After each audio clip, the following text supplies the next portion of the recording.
இந்திய அரசியலமைப்பில் குறிப்பிடப்பட்டிருக்கும் சட்ட உரிமைகள் எவை எவை?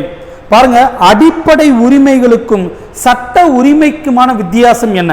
அடிப்படை உரிமைகள் மறுக்கப்பட்டால் சரத்து 32 படி நேரடியாக உச்ச நீதிமன்றத்தை நாடி தீர்வு பெற்றுக் கொள்ளலாம்.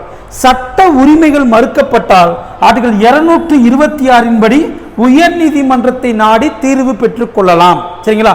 அப்ப பகுதி 3ற்கு வெளியில் இருக்கக்கூடிய சட்ட உரிமைகள் லீகல் ரைட்ஸ் எவை எவை இந்த பதிவில் நம்ம பார்க்க போறோம். ஃபர்ஸ்ட் பாருங்க, பகுதி 12 சரத்து 265 குறிப்பிடப்பட்டிருக்கக்கூடிய டாக்ஸ். சரிங்களா? எந்த ஒரு சட்டம் இயற்றாமல் வரி விதிக்கவோ வசூலிக்கவோ கூடாது. அடுத்து பாருங்க, பகுதி 12 300A இருக்கக்கூடிய சொத்துரிமை ஒரு சட்ட உரிமை.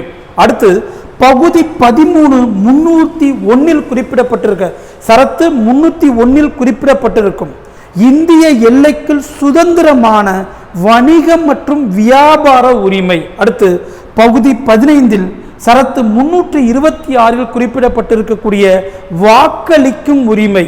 இந்த 4ம் பாருங்க இந்திய அரசியலமைப்பில் குறிப்பிடப்பட்டிருக்கக்கூடிய சட்ட உரிமைகள், அதாவது லீகல் ரைட்ஸ். இந்த லீகல் ரைட்ஸ் மறுக்கப்படும் போது நேரடியாக சரத்து 226 பயன்படுத்தி உயர் நீதிமன்றத்தை நாடி தீர்வு பெற்றுக்கொள்ள முடியும்.